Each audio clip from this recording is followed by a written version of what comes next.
Hello, hello, bonjour, hola, white,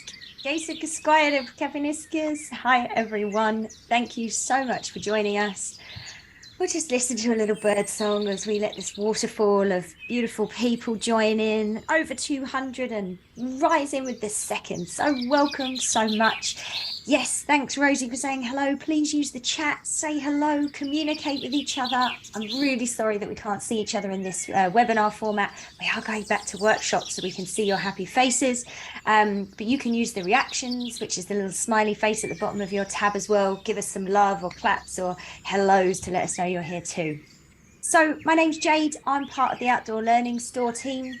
We're a North American-wide charitable social enterprise offering outdoor learning equipment, resources for educators and learners. And we're working really hard to support other outdoor educational nonprofits too. We're working closely with Take Me Outside, who are our partner in delivering this workshop. I join you today from the incredibly beautiful traditional unceded territories of the Snakes, the people of the bull trout, along the edges of the Columbia River, Skihiquitin River in the Inselsheen language. This place is incredibly special also to the Secwepemc Lakes people, the Okanagan Silks to the south, and the Tnaha to the east. And each day that I live here, breathe here, walk my dog in the forest here, I am so grateful for the Indigenous perspectives and knowledge that I'm fortunate enough to still receive, despite the best efforts of our country to decimate that knowledge. And it is my absolute pleasure to be here, and I'm incredibly grateful for that. So we know for us that within Turtle Island or North America, that it is incredibly important that we support and recognise traditional knowledge of our Indigenous populations who've known, cherished and stewarded this land for millennia. So if you do have this knowledge, we ask now that you share this waterfall of acknowledgement and of gratitude in the chat here. If you don't have this knowledge, you can go to native-land.ca. It actually covers the entire globe, and that can be a really great starting point or first jump in to know whose land you're on and to maybe potentially build relationships there as you go forward. As part of our commitment to really diving into truth and reconciliation work, we are honoured to offer Indigenous learning courses online. So for season 1, we have Foundations of Knowledge. We'll have these sets of speakers, and we're running in this at the moment, and there's 10 online modules from Reconciliation Education online. They take about an hour each. You do one per month. And season 2 starts in October of this year, running for the school year until June of 2024. You can just sign up for these presentations, the resources and support, but there's also online modules as well. But we're kicking off with the one and only Robin Wall Kimmerer, and then we have this fantastic set of knowledgeable Indigenous speakers who are coming from coast to coast, north to south. So we really hope that you'll join us. And this is a journey to acknowledge the truth and build a reconciliation practice. If you're just joining us, welcome. Okay, so chat, please use the chat, communicate with each other. On your 3 dots inside your chat, make sure you're writing to everyone and not just hosts and panelists so that we can all communicate with each other. Obviously, we can't see you today. I'm so sorry, but we see nearly 400 people's numbers, and we know that your hearts and smiles are with us. So we're so grateful for all of you for joining us. If you would like to have captions or a transcript, if that will help you in participating, you can go to more at the bottom of your screen with 3 dots and scroll up to captions. Someone's enabled them already. That's great. So you can enjoy those. We are recording, and this recording will be available in a follow-up email tomorrow that will come also with a discount code to the store and a certificate of attendance. If you haven't got it by lunchtime, please check your spam folder. Sometimes it goes there. Okay, Q&A. Please type questions into the Q&A. After Jack's presentation, I will pose questions from there to Jack at the end. So please stick around for that and all the way to the end because we have prizes as per usual. But in order to move forward, I am going to do a little poll for you. And I might just say hello and of course. And just to say also, it's great to see everyone in the chat so far. I think it's going to be a really busy chat and a really engaged audience, which is always lovely to see. I'll be collecting your questions as we go on. If you're new here, I'm Steph, and if you're familiar, then it's great to have you back. I'm the program coordinator for Take Me Outside, but I'm also representing all 70 plus outdoor learning partners, our amazing partners who help us put these on. And I'm joining you from Vancouver Island in British Columbia's Coast Salish territory, and I'm really grateful to the Kawatsan people who have stewarded this land since time immemorial. And it's a beautiful sunny day here, and I hope that you've had a chance to get outside today. And now that you're joining us virtually, hope that you also have a lovely time here for the next hour or so. So type your, as Jade said in the questions in the chat, or share resources. It's always a fantastic amazing spot to share questions, resources, all that stuff. So I'm going to pass it back to Jade, and then we'll get started for real. Thanks so much, Steph. I always get excited about the polls and forget okay. to follow the script. Okay, we're going to start here with an introduction. It's going to ask, where are you joining us from? You'll laugh. We do understand that Canada and the US are part of the same continent. We're asking about continents, but because the vast majority of you are coming from Turtle Island, we wanted to split that up and see who's coming from there. And if you scroll down, there's a who are you question. We're going to share these results. We've got over 400 people here, so I'm going to give it maybe 10 seconds. I always feel like I should have, I don't know if any of you know the TV show Countdown, like boop, boop, boodly boop, boo. But there's a bit before that. Okay, I'm going to give it 5 more seconds for someone hearted my countdown. Thanks. 3, 2, 1. Right, so I'm going to end the poll. I'm going to share the results with you. So vast majority Canada, US. Ooh, almost neck and neck. Someone's from Australia. I saw someone in the chat said they're from Nepal. So maybe we do have more representation. Maybe the poll, we didn't get there in time. We actually only had 300 people join in before I cut it off. I'm sorry. But look who we've got. Someone from every single educator field that we could possibly think of that would fit in the 10 boxes that they give you. But all through those school grades, early educators, admins, informals, and a bunch of people who aren't actually educators, but are here for their passion. And we love and welcome each and every one of you. You are all important.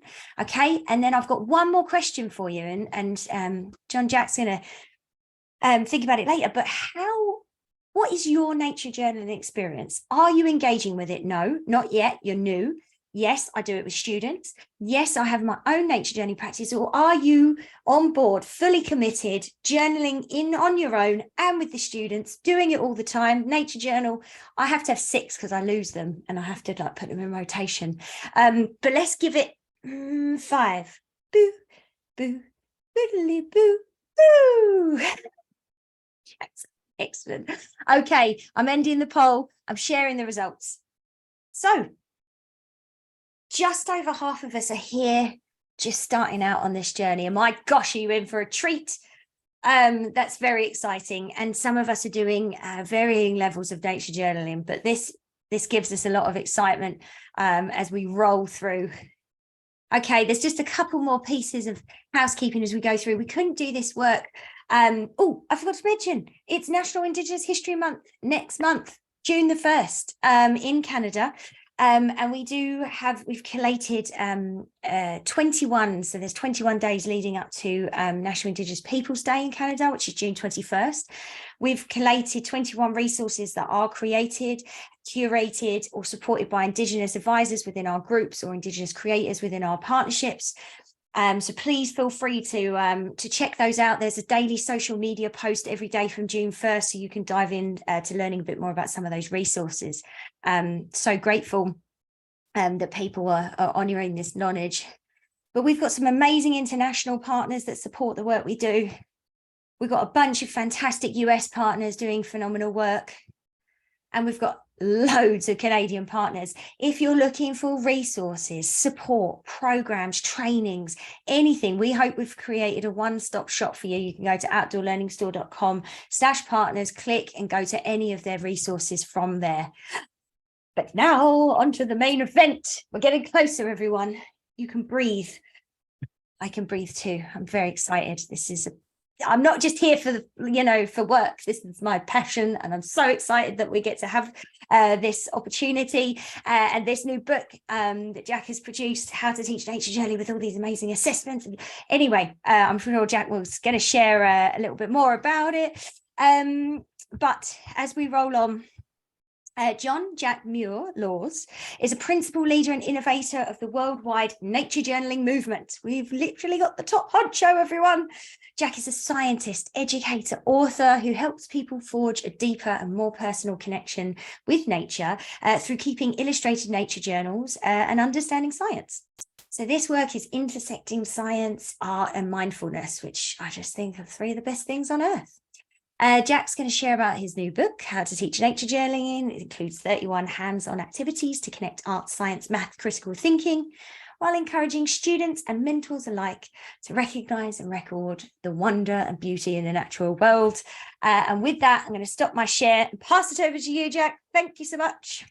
Hey, Jade, thank you so much. I'm really honored to be here with all of you. Hi, for folks who we haven't met before, my name's Jack Laws. I'm calling in today from the unceded land of the Muwekma Ohlone, and delighted to be here with all of you. Thank you so much for coming.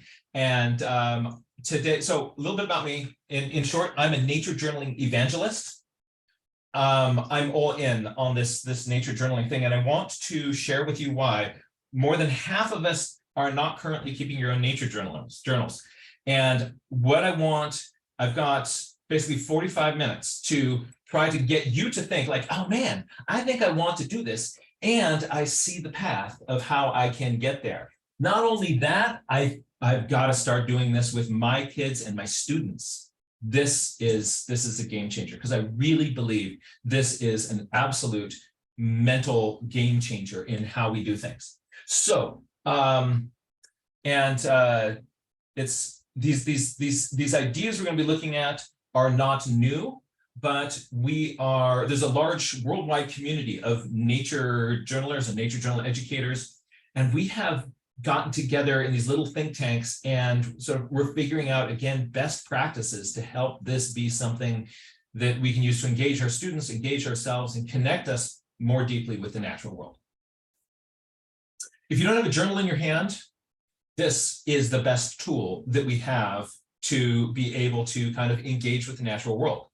The only problem with this wad of electric meat is it's already, before we challenge it to like make some deep, thoughtful observations and connect with the world, it's already pretty maxed out. It's over here going like, see something new, and your brain goes like, can it eat me? And then once you've got that figured out, it was like, can I eat it? And then once your brain's got these basic things figured out, it's on to the next thing, because it's already pretty maxed out with paying attention to the world around it.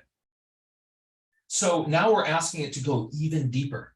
See, this brain has all sorts of shortcuts that help it be able to manage the stress of navigating the environment around you.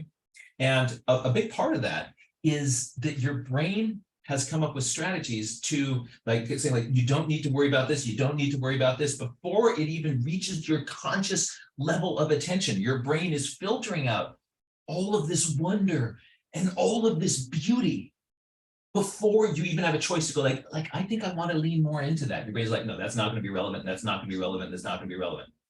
That's essential for it to get by. See, this is 2% of your body weight. It consumes 20% of all the calories you eat. That means 1 out of every 5 tortilla chips goes into feeding your brain. So if your brain can kind of shut that down a little bit, it does. It does with a vengeance. And so we need some intentional tools to get us to pay deeper attention and to let it stick with us. You see, that sticking with us is also part of the problem. We have this subjective experience that these are really good at remembering things. Not at all. So your brain is not a tool for recording your past. Your brain is a tool for giving you consistent narrative in your present that usually places you as a hero. And it is not good at remembering details. So if, as a scientist, say, you want to start making explanations based on evidence, and you're using a tool that's not good at recording that, that's not going to work out for you very well. And also, if we think, even let's say you're not a scientist, the sublime, the beautiful, the mysterious, these things don't have direct access to getting locked into memories. Trauma does, right? Like, bad thing happens, your brain says like, that tasted terrible, I'm not going to do that again. So there's a survival advantage to that. But remembering beauty and wonder, we haven't evolved to log that stuff in. So what happens is, like, have you ever been out with somebody in the evening and you're looking out across the bay? You say like, I think this is the most beautiful sunset I've ever seen. Newsflash, it's not. You've just forgotten all the others. You've forgotten them. And these things like, I'm going to remember this forever. Yeah, right. Try a good 15 minutes before, squirrel, right? Your brain gets distracted by something else. And, oh man. So here's what we've got to do. Using your electric meat,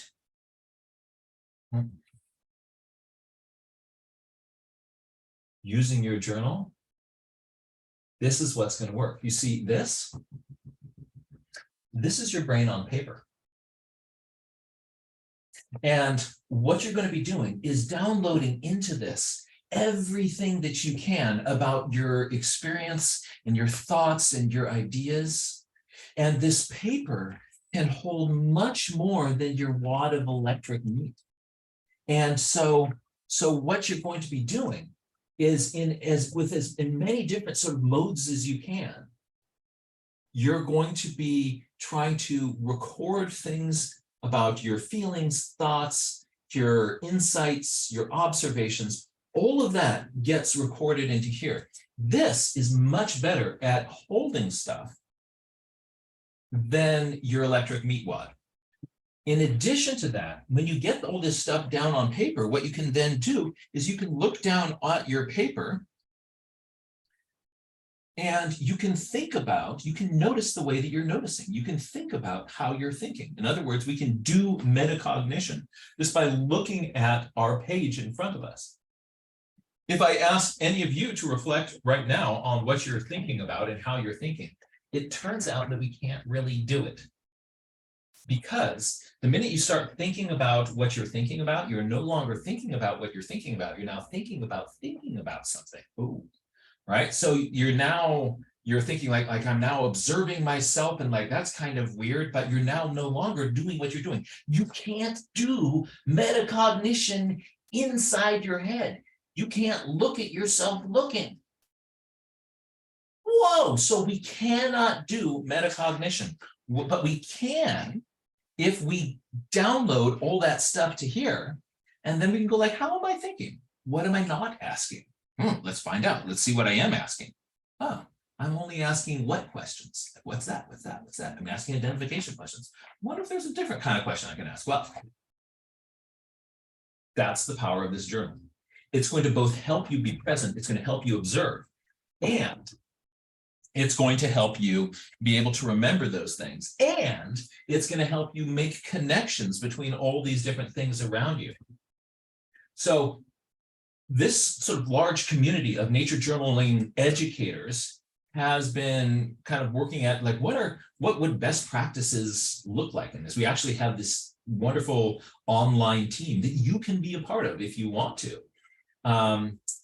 And where we meet every week and we discuss different ideas in nature journaling and nature journaling education. How can we do this with each other? And we're figuring out a lot of things that work and a lot of things that don't. And we're sharing those ideas with us. And in this community, we're getting closer and closer and closer to a better pedagogy of how do we do this, both for our own inner practice and for sharing with other people. So I'm going to modify my little screen here for a moment. I am going to, let's go to the desktop, share my screen, see if this works. Whoop. We see you.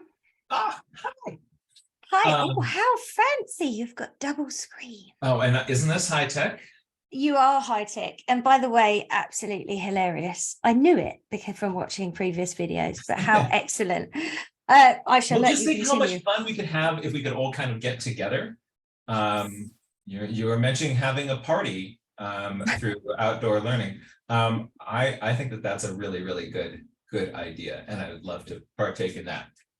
So, but I do have to see if I can get my computer here to hide. I've got, when you change to this view in your Zoom, you get all these little panels floating around in front of you.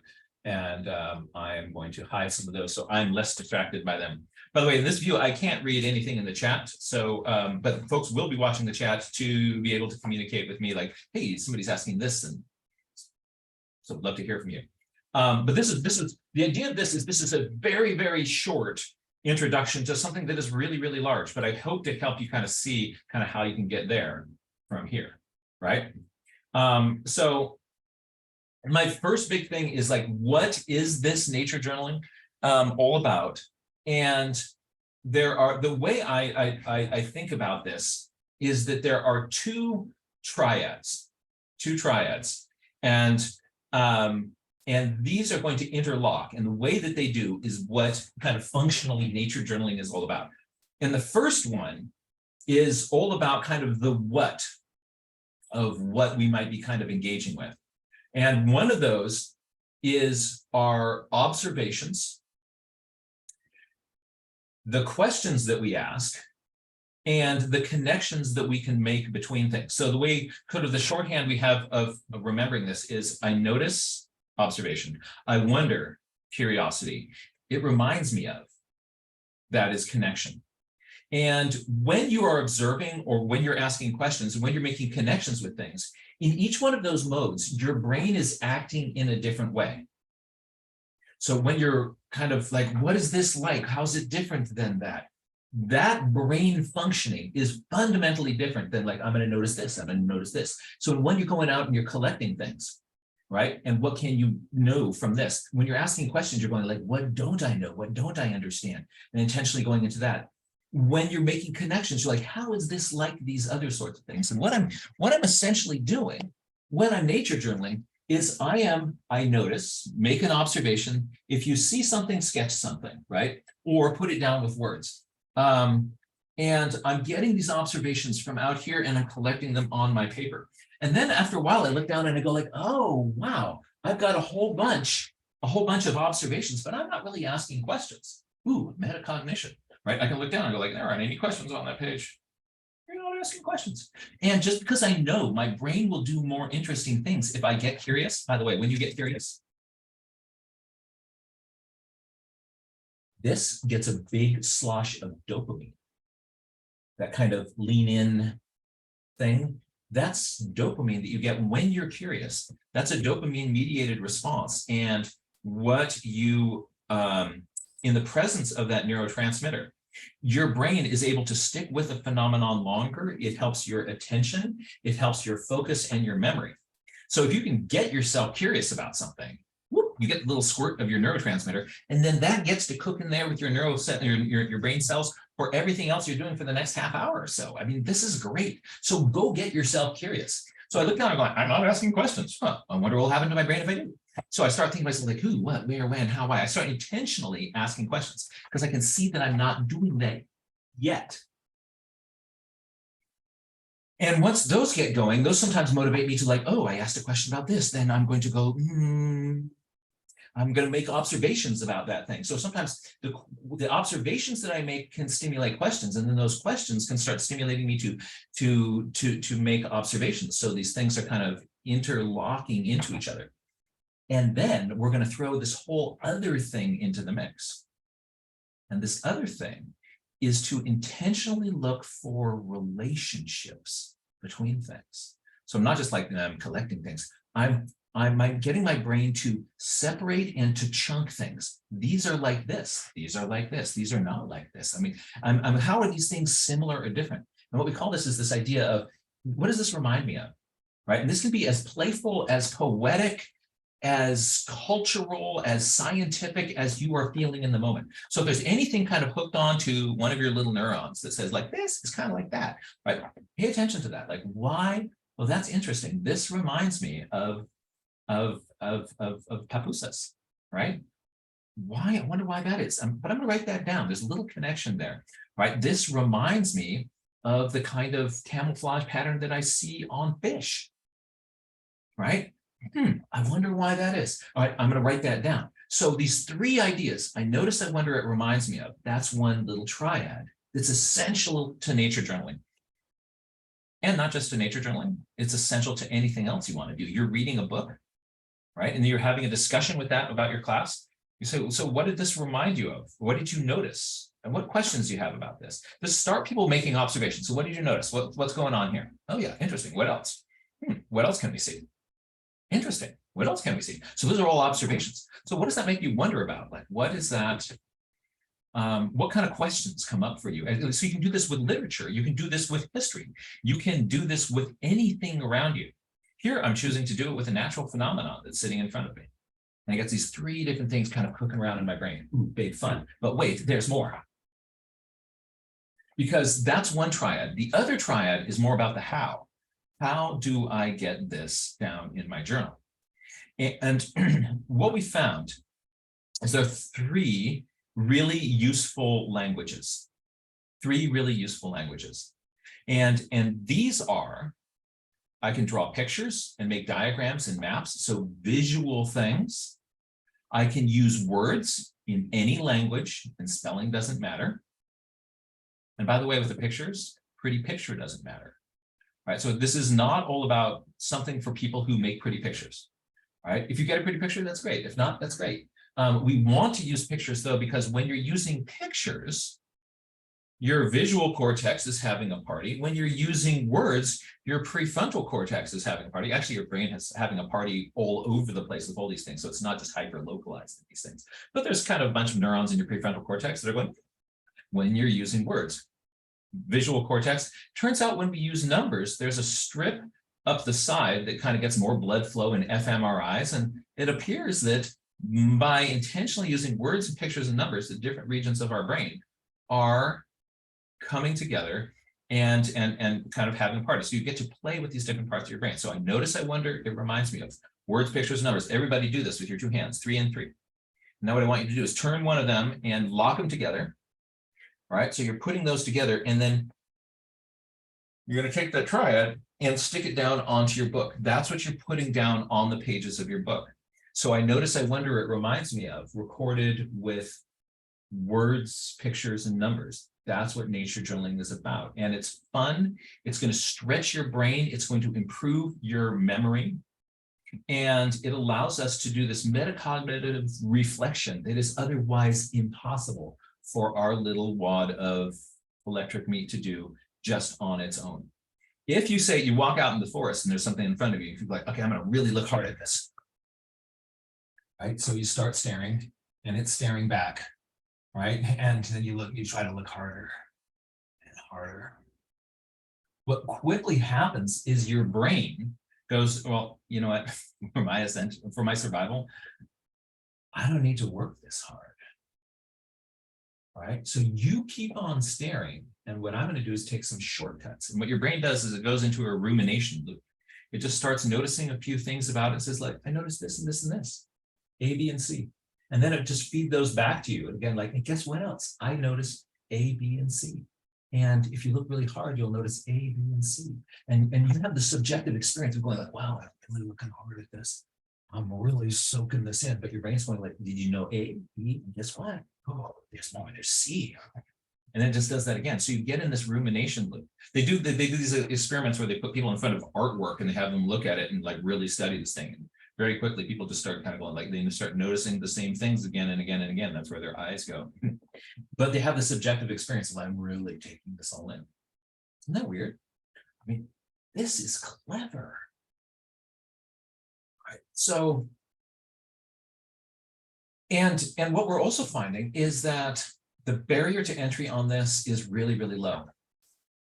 For me, my journals have a ton of drawings in them because as a dyslexic learner who grew up in the time before we really had good terms for it all, I got really afraid of writing things because I thought they'd be attacked by a red pen. And if I drew pictures, there would be no red pen on it. So for me, my journals have my safety zone is like, I'm gonna draw a picture of that. And it's the place I usually start. And that's good for me. But you, it's gonna be different. If your comfort safety zone is writing about something, start with words. If you're a really quantitative person, like start timing it, start measuring it, just kind of start with some measurements. Easy place of entry with wherever you feel comfortable, kind of get some of that done. But then you want to push yourself a little bit outside of your comfort zone and see like, all right, I've been just drawing a bunch of pictures. If I stay there, I am only swimming in the shallow end of my neural pool. So I want to intentionally make it a little bit challenge for myself. Like, let's see how my brain starts thinking when I bring in words. All right. And also like things like questions, it's hard to show the question with a picture. And I know that if I start measuring things and counting things, different things will happen as well. And so I can kind of use these two triads as like a little checklist. I've got words, pictures, and numbers. I know someone reminds me of. I can just look down my page. What am I not doing? What do I do next? Maybe that thing. That's another advantage of getting it onto this piece of paper. So if I show you my journals, the problem with my journals, or a problem with them, is that because I have been drawing for a while, anything that you do a lot of on a regular basis, you get better at it. And so people look at that and they say, oh, this person who's teaching nature journaling also is teaching classes on nature drawing. This whole nature journaling thing must be all about nature drawing and making pretty pictures. When it's not, it's about thinking, it's about paying attention, it's about connecting with the world around us by any means necessary. So I'm going to show you some of my journal pages, but here's the really important thing. It's not about the pictures. So so this is just an example. This was, I happened to be on very, very close to the equator on one of the solstices. And I stuck a stick in the ground, measured the height of the stick. And I then started measuring the shadows at different times of the day. And I was able to figure out what time of day had the shortest shadow. And that ended up being my solar noon. So it turns out that noon where you are is not at noon on your watch. It is when the sun gets to its highest point before it starts to go down. And depending on where you are in your time zone, that is going to be all sorts of different times. So I'd be able to figure out my shortest shadow at solar noon. And then using maths, was able to calculate if the shadow is this long and the stick is this long, what is the angle up to the sun? And I got 66.5 degrees. And because I'm at the equator, you know what that means? That angle subtracted from 90 straight up gives me the tilt of the Earth on its axis. Isn't that fun? So I'm out there in the middle of Africa with some sticks in the ground, right? Measuring shadows and making little diagrams and calculating the tilt of the axis of the Earth. That's what this page is about. And You can also sort of see it, like different times. If you look along the bottom there, this is what direction I am pointing to look at the sun. This is the height in degrees in the sky of that sun throughout the day. This is this sort of meta encapsulament of this larger experience that I had. It would be impossible for me to wrangle this inside my electric meat. But because it comes out of here and onto the paper, boom, I'm having fun. So if you look at this page, there's words, there's pictures, there's numbers. Again, I'm more of a picture-y person, but if I didn't respect numbers, I wouldn't be able to kind of see the angle of the earth as reflected in the length of a shadow. It's beautiful. But wait, there's more. Let's take a look at another sort of nature journal page. So this is another day. I was out with actually some nature journaling friends. We started a nature journal club in the San Francisco Bay Area, and there are nature journal clubs all over the place now.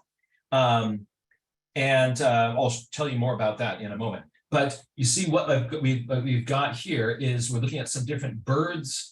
We were looking at behavior of bumblebees that were coming to a ceanothus plant. And as they did, they were collecting pollen. And I started looking at the color of the pollen in their pollen baskets. And I was counting which colors, here is my little color graph, which colors were the most common. And I made a little kind of tick mark graph. This is what we call in our group now a Fiona graph, after a young naturalist, Fiona globally, who invented how to do this. See, we're all kind of getting ideas of like, how can you nerd out on something and record it in our journals. And what we do is we look at other people's journals. We're like, oh, that's a really cool idea. I like that. I'm going to try that. And so using other people's ideas doesn't make you less curious. It just gives you one more tool in your quiver of how to do this. And so you see, I'm asking questions and then coming up with possible plausible answers for those. Over here is a little storyboard about some stilts defending their little baby chick from a giant gopher snake that was coming in and their behavior around that. I would have completely forgotten all of these details by now if I hadn't recorded this in this way. So it's this extension of my brain. In the moment, it makes me notice more. And with all these different modes, each one takes me into a little different, like just the idea of like quantifying the color of bumblebees' pollen. Right? If I'm just drawing pictures, I don't go there. Right? And so I'm coming up with a vocabulary of ways of investigating things, making a series of cartoon panels, making a Fiona graph. All of those are different tools that I can use to document what's going on in the paper or in nature around me. Hi, Jack. Here, yes. Jade here, interrupting just for a moment to give you a 10-minute warning as requested. Excellent. Thank you. So you're thinking to yourself, oh, this was looking at solstices, equinoxes, all in my backyard here at home. And from this, we were able to figure out our latitude from looking at these things. I was doing that with a group of elementary school students near my house here. So what you can do is you can come up with a whole series of strategies to do this. And so here's what it looks like. We've got words, pictures, numbers, and I notice, I wonder, it reminds me of. That's that first line. WPN, words, pictures, and numbers. I notice, I wonder, it reminds me of. We've got those two triads together. What I do when I'm teaching this to students is if I say to them, I want you to take your nature journal now and go outside and nature journal. They'll go like, ah, right? There's too much going on. And we get overwhelmed and overloaded. And what happens is people just kind of, they'll sit there and they'll draw a picture of a flower. So what we do is we give them a little strategy. Like, today, you're going to make a map. And we show them some tools. Here's your strategy, a little bit of stuff about making a map. And at the start, I kind of narrow down for them, what are you going to do, right? This about. So let's make a map of this area here. Instead of like, what are my boundaries? At the start, it's overwhelming. So at the start, I'm going to say like, here are your boundaries, right? Here's the area, we're going to make a map of this. And then I also like to show them like some little trick, just sort of this little kind of, think of it as this sort of a little bit of spice, right? Maybe that's like, if just sort of in script writing "here be dragons" off the side of your map, some kind of fun little thing, or maybe it's a little trick to help them, like, here's another way of making a graph. Here is a way of kind of sort of figuring out which way north is, to put a north arrow on my map. What are some ways, if I don't have a compass, can I figure out north? Show them like some little kind of nugget of a thing that's just cool. So I'm thinking a major meta strategy, let's make a map. Here are the boundaries. That's giving them the phenomenon. And then I'm going to give them some just little kind of tasty nugget that they can apply to that. And then they go out and do it. And what I used to do is I would go out and do that, and then I would say, that was great, let's wrap up, and then we'll head back into the school. But wait, because what we figured out is that after this sort of shared experience of mapping, the students, after having this experience that really got them to focus and pay attention, they are ripe for ideas and going deeper in discussion. And so what I do now is I get those students to let's sit down and talk and just sort of debrief. We're going to debrief it and, like, what did you do? What did you notice? You can do just apply I notice, I wonder, it reminds me of. So as you're making that map, what did you notice about how you're observing?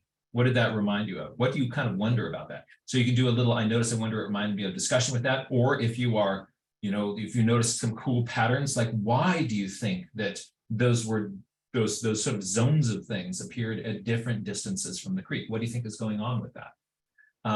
Just asking them questions about the observations they make. So there's this time after the intense focus of a nature journaling activity that we're just ripe for these really juicy discussions.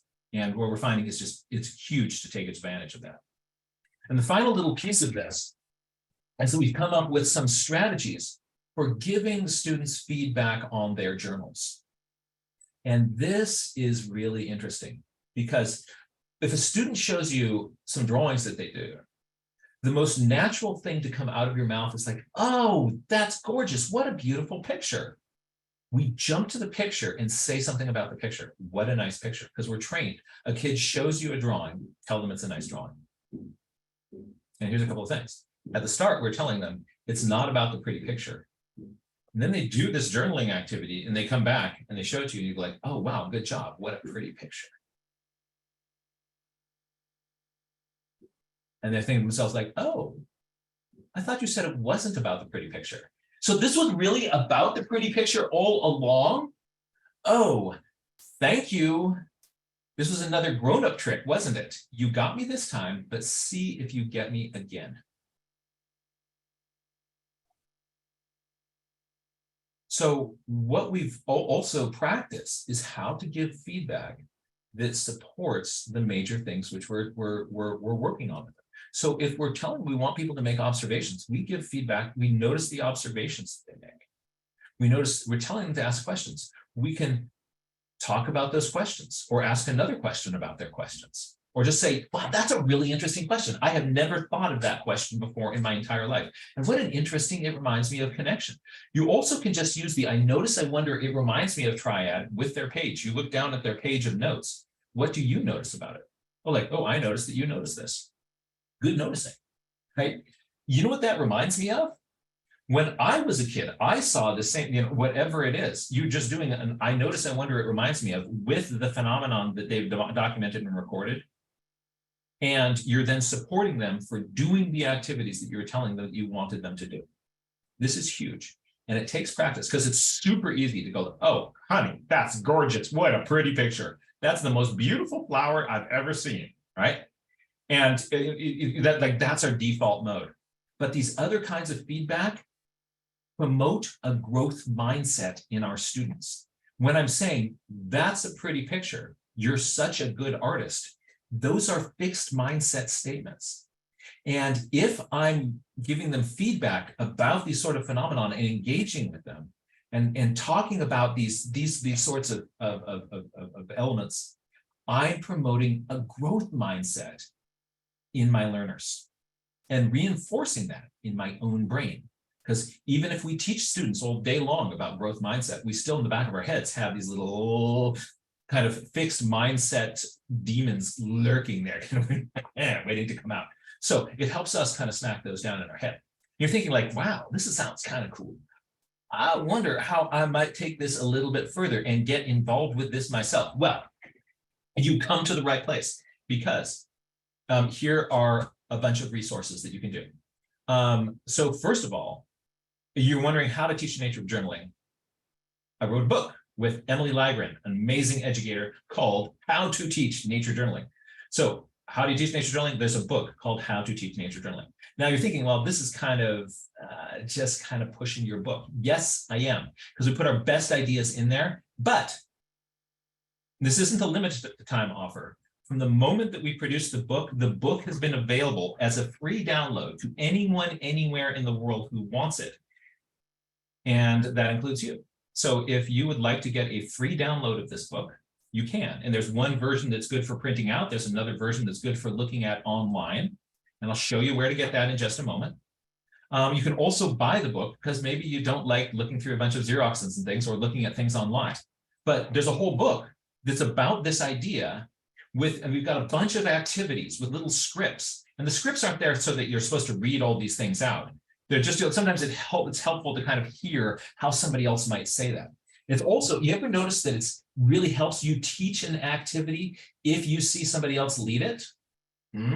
So what we did is we made videos to go along with each of these activities, where you can watch somebody else teach this activity to a bunch of students. And then you're thinking like, dude, I could totally do that, right?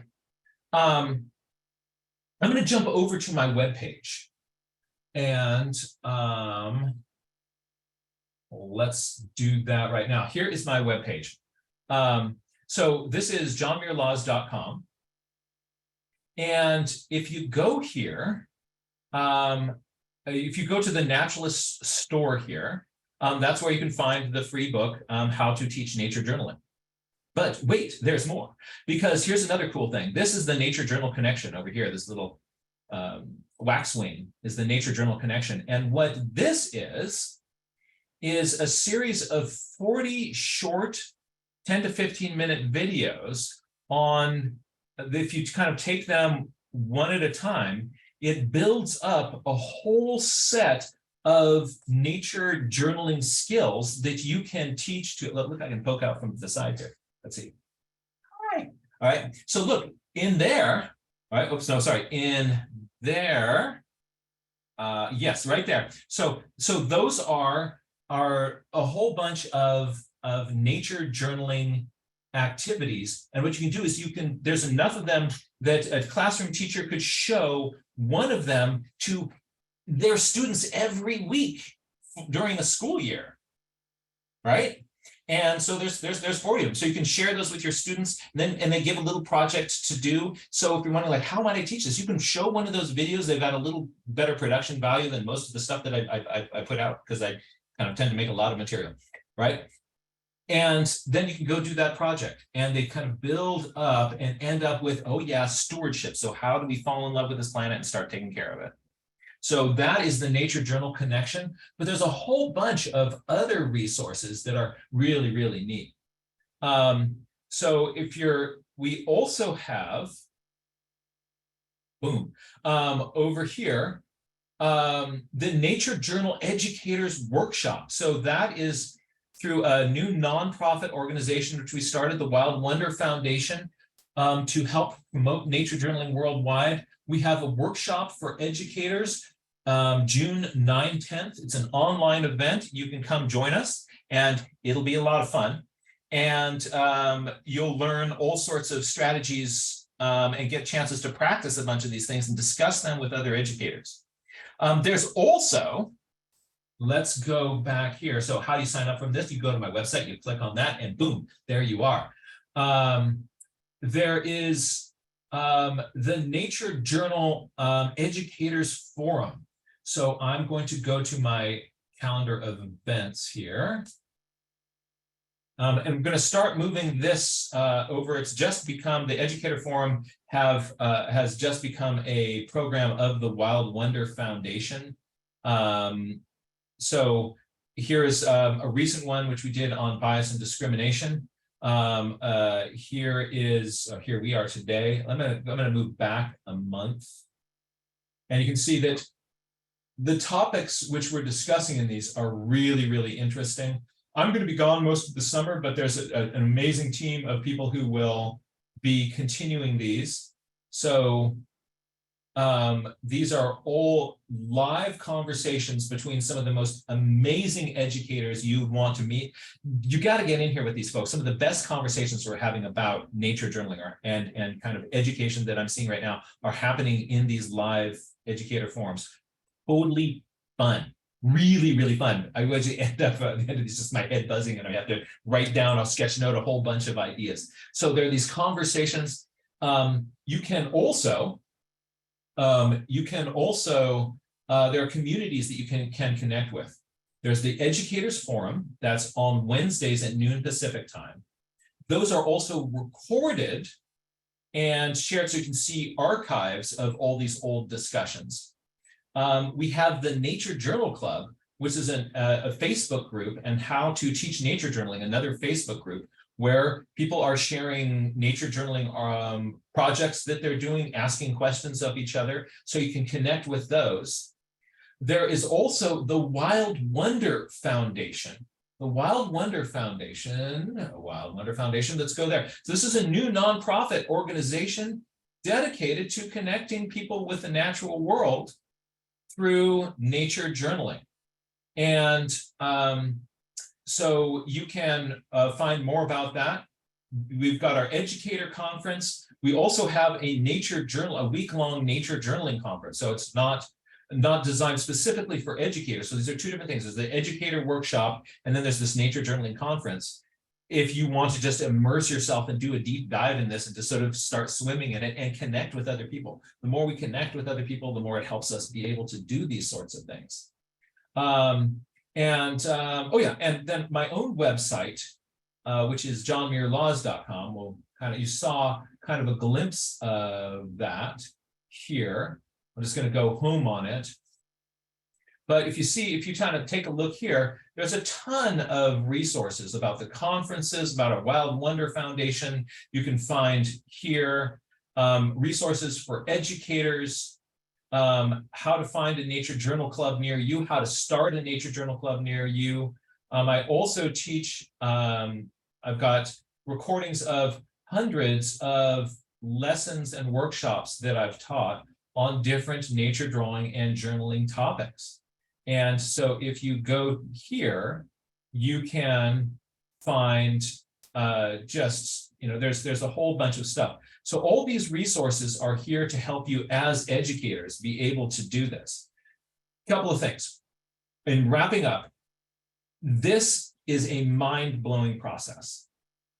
It allows you to do so much more than you can do between your ears. It is completely learnable. So you don't have to be an artist or a scientist to start engaging with this in a really dynamic way. And if you do, the more you sort of walk that path, the more you see that I can do this, and it's a ton of fun. It is also completely teachable skills. So we can teach our students the skills of this kind of observation. We want our students to think like Leonardo da Vinci. We need to teach them to act like Leonardo da Vinci. What did Leo do? Kept a nature journal. And I'm inviting you to do the same. Please come and join us. And thank you so much for being here with us today.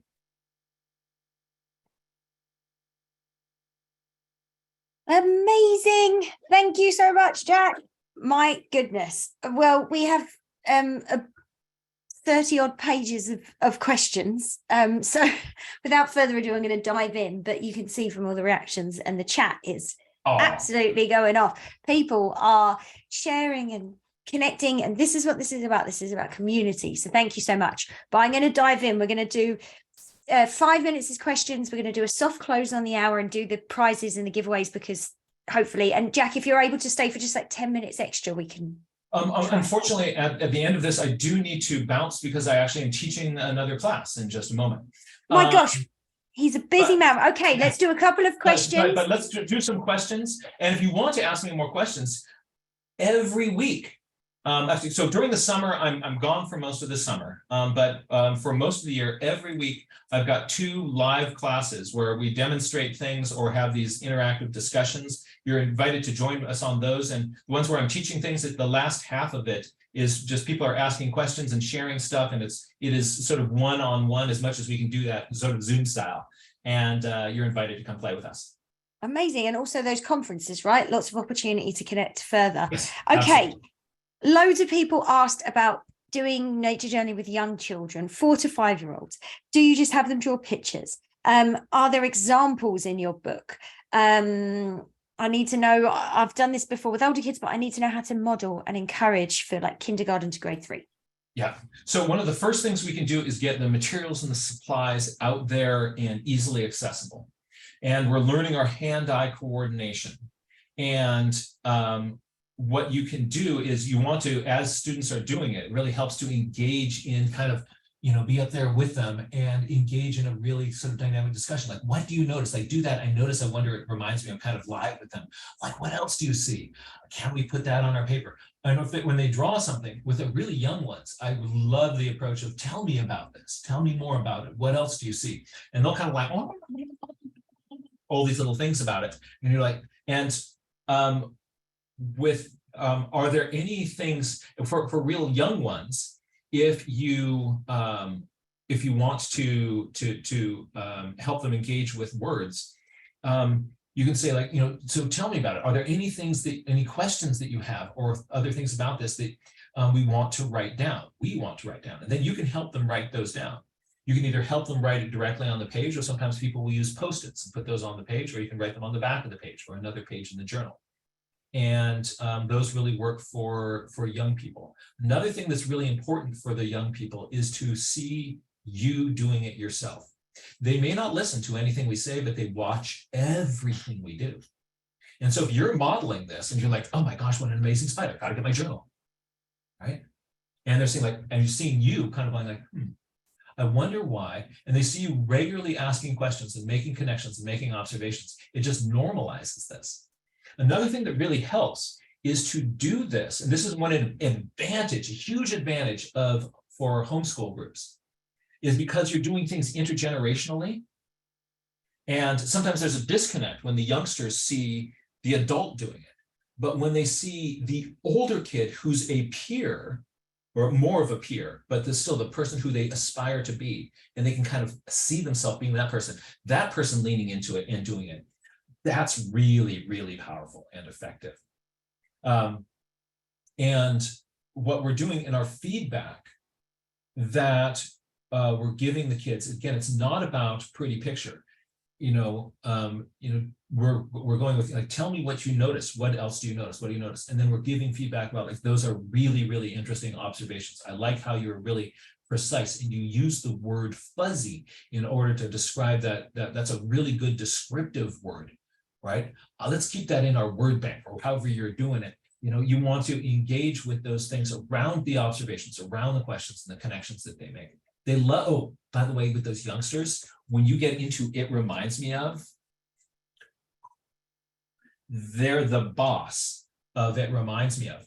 And but just don't get wrapped around the axle about the mechanics of it. Nature journaling is about paying attention and connecting. It's the moment the journal becomes sort of a fetish that has to look pretty, right? It's not about that. It's about these ideas, and you've got the best ideas. I would engage with those ideas. Amazing, thank you. One last question before I know you have to go. Materials. What basic materials do we need to just your start basic on Monday? Materials, some little notebook and a pen or a pencil. I recommend a notebook rather than loose leaf sheets, because then it feels like a thing. And you can close it and come back to it, and it's still there. The loose leaf sheets, who knows where they go? Some end up on the refrigerator, some end up in the round file, and some end up kind of somewhere in a closet. But if you are kind of keeping it in a place, and also kind of getting a journal that the kid likes, right? With hold on, I'm gonna grab a journal off my shelf here.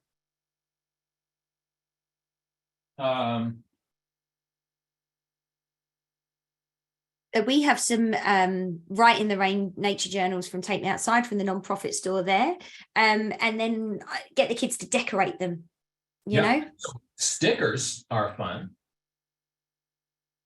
and your own little notes as well.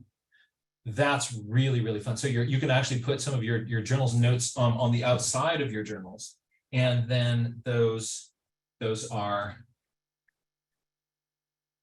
amazing. Fun. Well, you said welcome to my brain. Your nature journal is your brain on paper, and my gosh, what a brain it is. I find it hard pressed to find people who are more excitable and enthusiastic than me, Jack, but I think you win. Congrats. Ding ding ding. What an amazing fun, engaging, inspiring workshop. Jade, thank you so much. I really want to first of all, thank you for organizing this. Thank you for the work you're doing to connect thinkers and people to inspire us in all sorts of different areas. The work you're doing is really important. The way you're intentionally building a community, helping connect people with each other, is really important.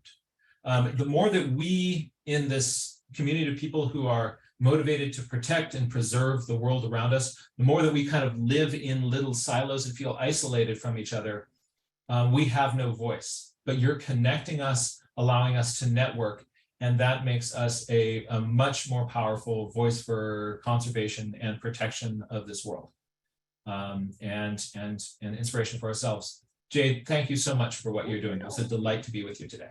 Oh, thank you so much. Let's give everyone a quick last round of applause and our reactions. Thank you, Jack. We'll see you again, and maybe at the National Outdoor Learning Conference in Banff, Alberta, May 8th to 11th. Maybe. You got to send me an email about this. Let's talk about this. Wouldn't it be fun to go play together? Yes, in the forest. Okay, I'm going to play in the woods. Let's go play in the woods. Please. I mean, as lovely as Zoom is, let's go play in the forest. Absolutely. And to each and every one. Okay, Jack's got to go, but you stay around because we've got a couple of prizes for you. Gift cards. Bye. Gift cards to the Outdoor Learning Store and to Take Me Outside. So you could use that gift card to help get How to Teach Nature Journaling if you like a hard copy book, which I love having that sometimes. Okay, finger typing is what we're going to be doing. Those are real words. You've all been at work today too, or doing important things. So it does help if you have maybe the Outdoor Learning Store website open, outdoorlearningstore.com, and takemeoutside.ca open. Okay, question 1. What date was Dirty Teaching, A Beginner's Guide to Learning Outdoors, presented by the outdoor learning legend Juliet Robertson, aired? What date was Dirty Teaching, A Beginner's Guide to Learning Outdoors? You might want to go to the recordings tab of professional development at the Outdoor Learning Store. And you have to have a little scroll and find Juliet. It was this year. It was an amazing session too, so just might as well just click on it, watch it right after this. Sorry, Lorraine, I see that it says you're diving. I imagine driving, but perhaps you are swimming in the ocean with the fish. Oh, I think we might have had a winner. Oh, there, yeah, the first one up. And some people, if you type to host and panelists, it might not come up for everyone watching these. But we see all the entries. And Jenna at January 24th, you're right. That was when lovely Juliet did an amazing presentation. So congrats, Jenna. Click on sending hosts and panelists a message and I'll see your email if you type it in there. And let me know if you want Canadian or US dollars for that Outdoor Learning Store gift card. Wonderful. Question 2. This is another $25 gift card to the Outdoor Learning Store. What episode number of our Earthy Chats podcasts feature our partners in this workshop and their exceptional executive director, Colin Harris, sharing his journey to creating the Take Me Outside nonprofit? Which episode number? on the Earthy Chats podcast. Ooh, I see it. That was quick. Amazing. Good job, Linda. Nice work. Episode 10 for those who are wondering. Yeah, there's like 17 episodes on there, and they feature some of the amazing creators of these resources. So if you've got a coffee break or a dog walk and you want to listen, we encourage you to join us. Okay. Send me your email and Canadian or US dollars for the outdoor learning store. These next two won't apply. Jenna, I see your email in there. Nice work. Okay. 2 more questions. Take Me Outside gift cards. Steph and I are both modeling a couple of our different Take Me Outside t-shirts. These are ethically made in Canada, and all of the funds go back into supporting outdoor learning for students. So please name one of the items you can buy from the Take Me Outside nonprofit store that where all proceeds go back in supporting outdoor learning. That was quick. Yeah, so the first one I see is Nikki Valine with hats. It's true, we do sell hats, toques, t-shirts, journals. You saw me hyping the journals in the chat. I know you did. Congratulations. So just Canadian dollars for that gift card, but please send Steph your email. And last but certainly not least, one more gift card. It's the final question. Here we go. Who are the top 2 partners featured on Take Me Outside's About or Partners page? Who are the 2 key partners that support their work? Other than us, we're not on there, but we do. We're best friends. We do everything together. Jade and Steph, I love that. We are the people, but the partners are. We do.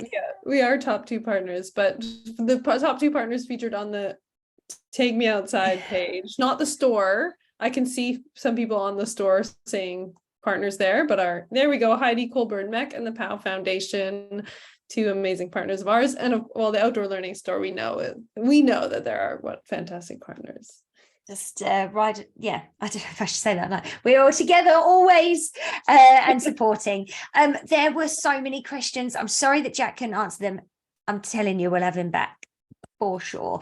And yeah, we'll be releasing more news about in-person things, and I'm really hoping that we can have him there in person for like a multi-hour deep dive into outdoor learning. So keep an eye. If you're not signed up to the Take Me Outside newsletter or the Outdoor Learning Store Buzz newsletter, sign up for both of those on our websites and you'll be sure to get in. Tickets are limited and they sold out in 2 weeks last year.